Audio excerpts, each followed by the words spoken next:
ओम शांति। प्रातः मुरली 22 मई 2021। मीठे बच्चे, अपना सब कुछ ईश्वरीय सेवा में सफल कर भविष्य बना लो, क्योंकि मौत सिर पर है। प्रश्न: ज्ञान सुनते हुए भी बच्चों में उसकी धारणा क्यों नहीं होती? क्योंकि विचार सागर मंथन करना नहीं आता है। बुद्धि योग देह और देह के संबंधों में लटका हुआ है। पहले जब बुद्धि से मोह निकले तब कुछ धारणा भी हो। मोह ऐसी चीज है जो एकदम बंदर बना देता है। इसलिए बाप बच्चों को पहला पहला वायदा याद दिलाते हैं, देह सहित देह के सब संबंधों को भूल और मुझे याद करो। गीत: भोलेनाथ से निराला कोई और नहीं। ओम शांति। बाप बैठ समझाते हैं, अब बच्चों को यह तो अच्छी रीति मालूम है कि बेहद के बाप को ही कहा जाता है बिगड़ी को बनाने वाला। कृष्ण बिगड़ी को सुधार नहीं सकते। गीता का भगवान कृष्ण नहीं, शिव है। शिव बाबा रचयिता है और कृष्ण है रचना। स्वर्ग का वर्षा देने वाला स्वर्ग का रचयिता ही हो सकता है। यही भारत की मुख्य बड़े से बड़ी भूल है। श्री कृष्ण को बाबा कह नहीं सकते। वर्षा बाबा से ही मिलता है और भारत को ही मिलना था। भारत में ही कृष्ण शहजादा राधे शहजादी गाई हुई है। महिमा ऊंचते ऊंच एक बाप की है। श्री कृष्ण है ऊंचते ऊंच रचना, विश्व का मालिक। उनको कहा जाता है सूर्यवंशी डीटी डिनाइस्टी। गीत आदि सनातन देवी देवता धर्म का शास्त्र है। सतयुग में तो किसी को ज्ञान सुनाया नहीं जाता, संगम पर ही बाप ने सुनाया है। चित्रों में पहले भी यह सिद्ध करना है। दोनों के चित्र देते हैं गीता का भगवान। यह रचयिता है जो पुनः जन्म रहित है, ना श्री कृष्ण रचना। तुम जानते हो शिव बाबा ही हीरे तुल्य बनाते हैं। गाया भी जाता है, हीरे तुल्य कौड़ी तुल्य बच्चों की बुद्धि में यह रहना चाहिए कि बाप का फरमान है, तुम मुझे याद करो और वर्षे को याद करो। वह है बेहद का बाप। कृष्ण तो है हद का मालिक, बल विश्व का राजा बनता है। शिव बाबा तो राजा नहीं है ना। गीता की वास्तव में बड़ी महिमा है, साथ भारत की भी महिमा है। भारत सब धर्मों का बड़ा तीर्थ है। सिर्फ कृष्ण का नाम डालने के कारण सारा महत्व तो उड़ गया है। इस कारण ही भारत कौड़ी तुल्य बन गया है तो ड्रामानुसार, परंतु सावधान करना होता है।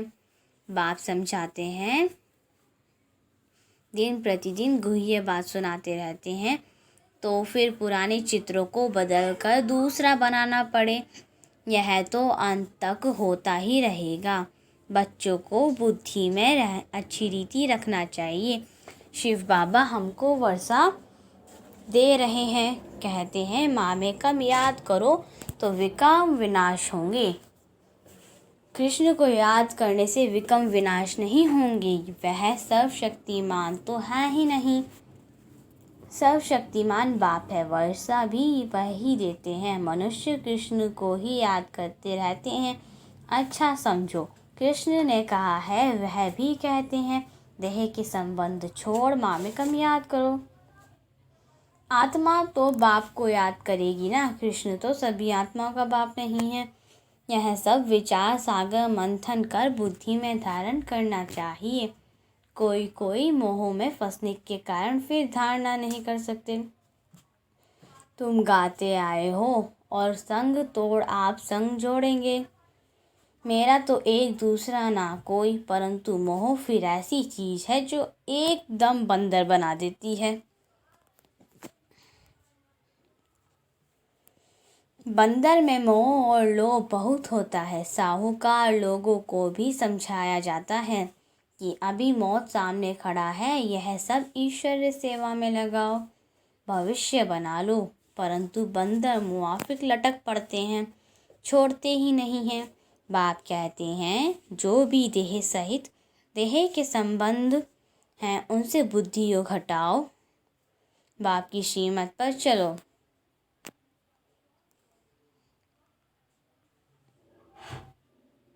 तुम कहते हो यह धन बाल बच्चे आदि सब ईश्वर ने दिया है, अब वह खुद आए हैं। कहते हैं तुम्हारा यह धन दौलत आदि सब खत्म हो जाना है। किनकी दबी रही धूल में अर्थक्वेक आदि होगी, यह सब खलास हो जाएगा। एरोप्लेन गिरते हैं, वहाँ आग लगती है तो पहले पहले अंदर चोर घुसते हैं। जब तक पुलिस आए तो बाप समझाते हैं बच्चे देहधारियों से मोह निकलना चाहिए। मोह जीत बनना है, देह अभिमान है सबसे पहला नंबर दुश्मन। देवताएं देही अभिमानी हैं, देह अभिमान आने से ही विकार में फंसते हैं। तुम आधा कल्प देह अभिमानी रहते हो, अब देही अभिमानी होने की प्रैक्टिस करनी है। जो भी मनुष्य मात्र हैं बिल्कुल ही इन बातों को नहीं जानते हैं, ना परमात्मा को जानते हैं। आत्मा क्या है, परमात्मा क्या है, आत्मा कितने जन्म लेती है, कैसे पाठ बजाती हैं, हम एक्टर्स हैं, यह किसको पता नहीं है। इसलिए ऑर्फन निधन के कहा जाता है। वह तो कह देते हैं आत्मा ज्योति में लीन हो जाती है, परंतु तो अविनाशी है। आत्मा में ही 84 जन्मों का पाठ नूंदा हुआ है। कहते भी हैं आत्मा स्टार है, फिर भी समझते नहीं। आत्मा सो परमात्मा कह देते हैं, बाप को बिल्कुल जानते नहीं। आत्मा के लिए भी कहते हैं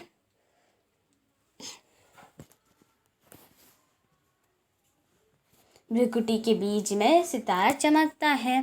परमात्मा के लिए तो कुछ बताते नहीं हैं, उनको परमात्मा कहा जाता है। वह भी परमधाम में रहते हैं, वह भी बिंदी हैं, सिर्फ पुनर्जन्म रहित हैं। आत्माएं पुनर्जन्म में आती हैं। परमात्मा के लिए कहा जाता है ज्ञान का सागर, आनंद का सागर, पवित्रता का सागर है। देवताओं को यह वर्षा किसने दिया? बाप ने। सब गुण संपन्न 16 कला संपूर्ण इन देवताओं जैसा अभी कोई है नहीं। उनको यह वर्षा कैसे मिला, यह कोई को पता नहीं। बाप ही आकर समझाते हैं, उनको ही ज्ञान का सागर कहा जाता है। इस समय आकर ज्ञान देते हैं, फिर प्रायलोप हो जाता है, फिर होती है भक्ति, उनको ज्ञान नहीं कहा जाता। ज्ञान से तो सद्गति होती है, जब दुर्गति हो तब सर्व का सद्गति दाता ज्ञान का सागर आए। बाप ही आकर ज्ञान स्नान कराते हैं, वह तो पानी का स्नान है, उससे सद्गति हो ही नहीं सकती। यह थोड़े बातें भी धारण करनी चाहिए। मुख्य जो अच्छे अच्छे चित्र हैं वह बड़े होने चाहिए। जो कोई अच्छी रीति समझ जाए, अक्षर बड़े अच्छे हों। चित्र बनाने वालों को यह बहुत बुद्धि में रखना चाहिए, किसी को भी भुलाना है निमंत्रण देकर ही आकर परमपिता परमात्मा का परिचय लो और भविष्य 21 जन्म के लिए बाप से वर्षा लो। भाई बहनों, पारलौकिक बाप से बेहद सुख का स्वराज्य कैसे मिलता है, सो आकर समझो। बेहद के बाप से वर्षा पाना सीखो, इसमें डरने की तो बात ही नहीं। बुलाते रहते हैं हे पतित पावन आओ। बाप भी कहते हैं काम महाशत्रु है, पावन दुनिया में जाना है तो पवित्र जरूर बनना है। पतित उनको कहा जाता है जो विकारों से जन्म लेते हैं। सत्युग त्रेता में विष होता नहीं, उनको कहा ही जाता है संपूर्ण निर्विकारी दुनिया। विकार है ही नहीं। फिर यह तुम क्यों पूछते हो बच्चे कैसे पैदा होते हैं? तुम निर्विकारी तो बनो, बच्चा जैसे होना होगा वैसे होगा। तुम यह पूछते ही क्यों हो?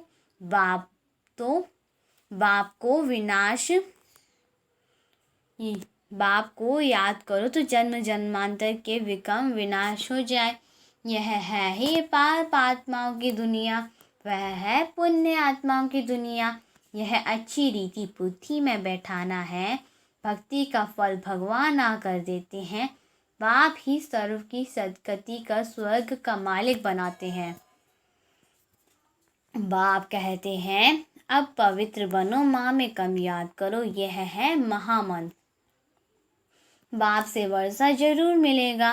बाप कहते हैं तुम मुझे याद करो तो तुम संतो प्रधान बन जाएंगे। सीढ़ी पर समझाना है। दिन प्रतिदिन हर चीज़ सुधरती जाती है। इनमें क्लियर कर लिखना है। ब्रह्मा द्वारा आदि सनातन देवी देवता धर्म की स्थापना। जब आदि सनातन देवी देवता धर्म था और कोई धर्म नहीं था। जो पवित्र बनते हैं वही पवित्र दुनिया में आएंगे। जितनी ताकत तुम्हारे में भरती जाएगी उतना पहले आएंगे। सब इकट्ठे तो नहीं आएंगे।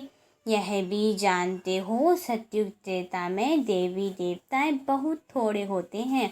पीछे वृद्धि को पाते जाते हैं। प्रजा में तो ढेर होंगे। समझाने वाले भी बड़े अच्छे होने चाहिए। बोलो बेहद के बाप से आकर के वर्षा लो जिसको पुकारती हो हे बाबा। उनका वास्तव में नाम ही शिव है। ईश्वर का प्रभु भगवान कहने से यह नहीं समझते कि वह बाप है।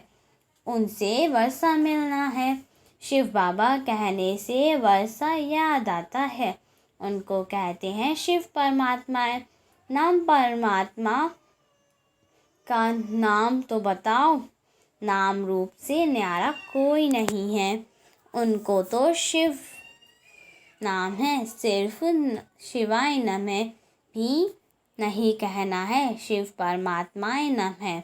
हर एक अक्षर को बहुत अच्छी रीति क्लियर कर समझाना होता है। शिवाय नमः कहने से भी बाप का मज़ा नहीं आता। मनुष्यों ने तो सब नाम अपने ऊपर रख दिए हैं। तुम जानते हो मनुष्य को भी भगवान नहीं कहा जाता। ब्रह्मा विष्णु शंकर को भी देवता कहा जाता है। बाप रचयिता तो एक ही निराकार है। जैसे लौकिक बाप बच्चों को रचते हैं ना, वैसे देते हैं। वैसे बेहद का बाप भी वर्षा देते हैं। भारत को विश्व का मालिक बनाते हैं। सारी दुनिया का पतित पावन एक ही बाप है। यह थोड़े ही कोई जानते हैं। हमारे धर्म स्थापक भी इस समय पतित हैं। कब्र दाखिल हैं। अभी सबकी कयामत का समय है। बाप ही आकर सबको उठाएंगे। कयामत के समय ही खुदा भगवान आते हैं। वही ज्ञान का सागर है। लिखा हुआ है सागर के बच्चे भस्मीभूत हो गए थे। अर्थात कामचिता पर बैठ काले आयरन एज्ड बन गए थे। फिर सुंदर कैसे बने? बाप कहते हैं याद की यात्रा से। योग अक्षर कहने से मनुष्य मूंझ जाते हैं। बाप कहते हैं मुझे याद करो तो अंतमति सोगति हो। कितना सहज समझाते हैं। फिर भी यह बातें बुद्धि में क्यों नहीं बैठती हैं? देह अभिमान बहुत है, इसलिए धारण नहीं होती हैं।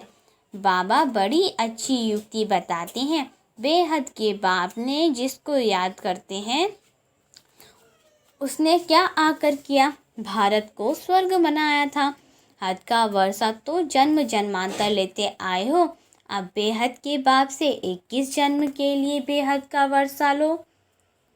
सतयुग त्रेता में देवताएं राज्य करते थे। सूर्यवंशी, फिर चंद्रवंशी, सो वैश्यवंशी, फिर शूद्रवंशी। सो अक्षर डालने से सिद्ध होता है कि वही पुनर्जन्म लेते हैं, वर्णों में आते हैं। बाप समझाते तो सबको हैं, तुम सम्मुख बैठे हो तो खुश होते हो। कोई कोई की तकदीर में नहीं है तो सर्विस करते नहीं हैं। सर्विस करेंगे तो नाम होगा, कहेंगे बाबा की बच्चियाँ कितनी होशियार हैं, सब काम करती हैं, हमको स्वर्ग की बादशाही का वर्षा देती हैं, वह वक्खर माल भी देती हैं। यह चित्र है अंधों के आगे आईना, इसमें जादू आदि की बात ही नहीं है, पवित्रता की ही मुख्य बात है। समझते हैं यह अंतिम जन्म है, स्वर्ग में चलना है तो पवित्र जरूर बनना है। विनाश सामने खड़ा है, पावन जरूर बनना पड़े। सन्यासी घर बार छोड़ देते हैं, पावन बनने के लिए बाप कहते हैं विनाश सामने खड़ा है, मुझे याद करो तो बेड़ा पार हो जाए। अच्छा, मीठे मीठे सिकिलिधे बच्चों प्रति माता पिता बाप दादा का याद प्यार और गुड मॉर्निंग। रूहानी बाप की रूहानी बच्चों को नमस्ते। धारणा के लिए मुख्य सार, विनाश के पहले अपना सब कुछ सफल करना है। यह कयामत का समय है, इसलिए पावन जरूर बनना है। देहधारियों से मोह निकाल मोहजीत बनना है। देह अभिमान जो पहला नंबर दुश्मन है, उस पर विजय पानी है और सब संग तोड़ बाप से बुद्धि योग जोड़ना है। वरदान, मनन शक्ति द्वारा शक्तिशाली बन, विघ्नों के फोर्स को समाप्त करने वाले सर्व आकर्षण मुक्त भव। मनन शक्ति द्वारा शक्तिशाली बन, विघ्नों के फोर्स को समाप्त करने वाले सर्व आकर्षण मुक्त भव। डिटेल, वर्तमान समय मनन शक्ति द्वारा आत्मा में सर्व शक्तियाँ भरने की आवश्यकता है। इसके लिए अंतर्मुखी बन हर पॉइंट पर मनन करो तो मक्खन निकलेगा और शक्तिशाली बन जाएंगे। ऐसी शक्तिशाली आत्माएं अतीन्द्रिय सुख की प्राप्ति का अनुभव करती हैं। उन्हें अल्पकाल की कोई भी वस्तु अपने तरफ आकर्षित नहीं कर सकती। उनकी मगन अवस्था द्वारा जो रूहानियत की शक्तिशाली स्थिति बनती है, उसमें विघ्नों का फोर्स समाप्त हो जाता है। स्लोगन है, ब्राह्मण संसार में सबका सम्मान प्राप्त करने वाले ही तख्तनशीन बनते हैं। ब्राह्मण संसार में सबका सम्मान प्राप्त करने वाले ही तख्तनशीन बनते हैं। ओम शांति।